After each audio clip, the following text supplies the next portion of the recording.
সকাল বন্ধুরা, সবাই কেমন আছো? নিশ্চয়ই খুব ভালো আছো, আমিও আছি। আর আছি দেখো কি অবস্থা।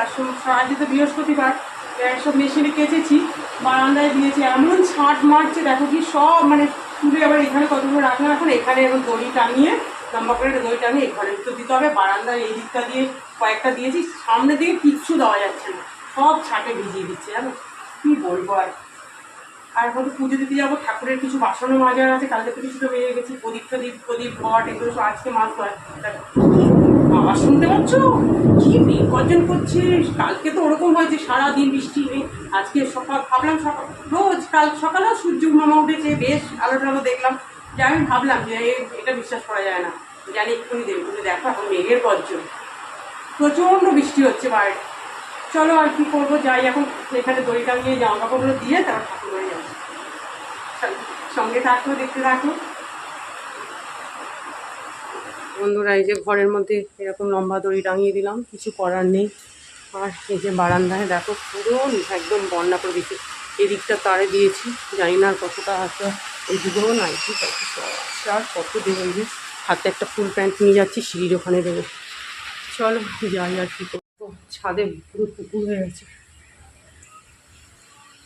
বাবারি কি বৃষ্টি হয়ে যাচ্ছে,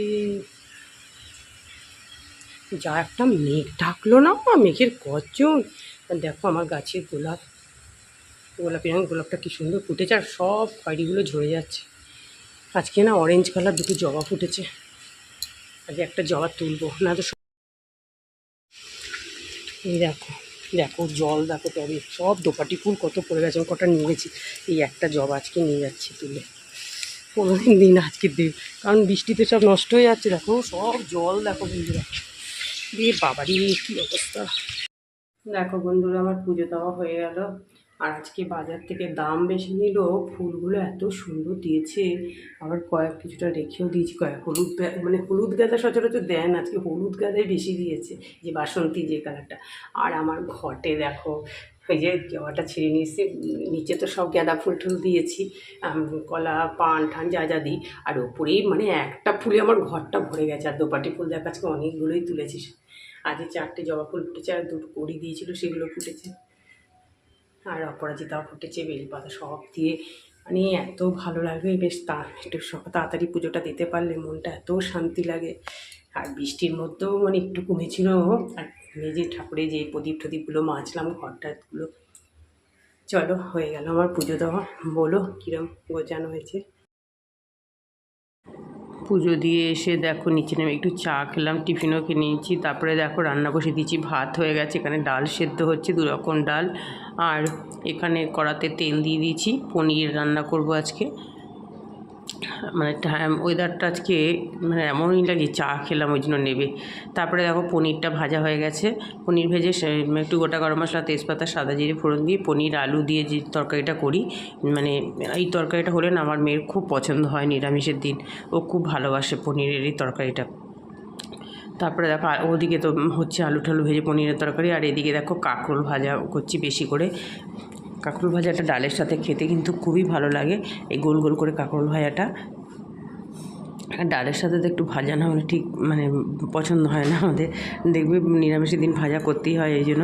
আর এই যে মশলাটা পুরো রেডি করে নিয়েছি, আদা বাটা, জিরে বাটা, নুন, হলুদ, টমেটো কেচাপ, কাঁচা লঙ্কা, আর একটু সামান্য একটু রেড চিলি দিয়েছি, আর দিয়েছি মটরশুঁটি, যেটা আলু পনির বলি, যে আলু মটরশুঁটি পনিরের তরকারিটা এইভাবে তরকারি করলে না ভাত খেতে ভীষণ ভালো লাগে, জানো তো।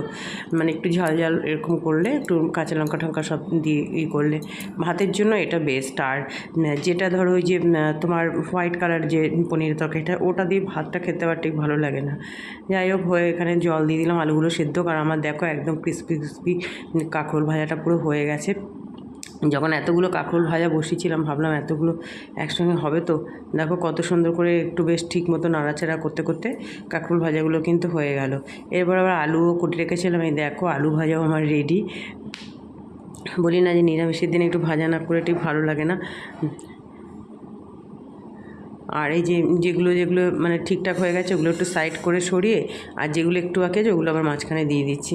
তারপরে এই যে ডালটাও সম্বাদ দিয়ে দিলাম, আজকে রাঁধুনি সম্বাদ দিয়ে দিয়েছি, যেহেতু দু রকম ডাল মিক্সিং করে করেছি আর ধনেপাতা ছিল, ধনেপাতা দিয়ে দিয়েছি। ভীষণ ভালো লাগে এই ডালটা দিয়ে একটু লেবু দিয়ে আর ভাজা দিয়ে ভাত খেতে। বাস আমার গরম মশলা দেওয়া হয়ে গেছে, পনিরের তরকারি আমার রেডি। খুবই ভালো হয়েছিল পনিরের তরকারিটা খেতে। আমার মেয়ে বলছি না নিরামিষের দিনেও খাওয়ার মানে পনির থাকলে ওর আর কিচ্ছুই লাগে না। রান্না তো সব হয়ে গেছে, গ্যাস ট্যাস মোছা সব, বাসন টাসনগুলো একদিকে দিয়ে রেখেছি। আর কীরকম বৃষ্টি, এই সারাদিন আর সাথে ওয়েদার হয়ে গেছে। সকালের দিকে বেশ রোদ উঠেছিল, ওই রোদ মেঘ সব মিলিয়েই আছে। চলো ফ্রেশ হয়ে নিই এবার। দেখো বন্ধুরা খেতে বসে পড়লাম, এই যে একদিকে জানলা বন্ধ, কি জ্বালান জ্বালাচ্ছি বৃষ্টি, পাগল হয়ে যাচ্ছি বৃষ্টিতে আমরা। চলো আর কি করবো, এখন খাওয়া দাওয়া করে নিই। একটুখানি রেস্ট নিচ্ছিলাম, মানে যেহেতু পুজো টুজো তো আজকে অনেকটা আগেই হয়ে গেছে, তা ভাবলাম না খেয়ে নিই। চলো দেখো সন্ধে হতেই যেহেতু বাইরে বৃষ্টি পড়ছে, একটু মিষ্টি মিষ্টি মেরে খেতে ইচ্ছে করছে। আমি বললাম ঠিক আছে দাঁড়া বানিয়ে দিচ্ছি। ওই তখন ওই 4টে সাড়ে চারটে নাগাদ সব ভিজিয়ে রেখে দিয়েছিলাম, একটু ময়দা সুজি সামান্য একটু চালের গুঁড়ো ছিল সেটাও দিয়ে দিয়েছি, মৌরি সব দিয়ে একটু দুধ আর একটু সামান্য একটু খাওয়া সসা সব দিয়ে দেখো। আর এত তেল টানছে না, আর আমার কড়াটা যা দুর্দশা হয়েছে কি বলবো। আর রস করে রেখেছিলাম, রসের মধ্যে চুবিয়ে একদম মেলার পারফেক্ট মালপোয়া। চলো আজকে এত পর্যন্ত, টাটা।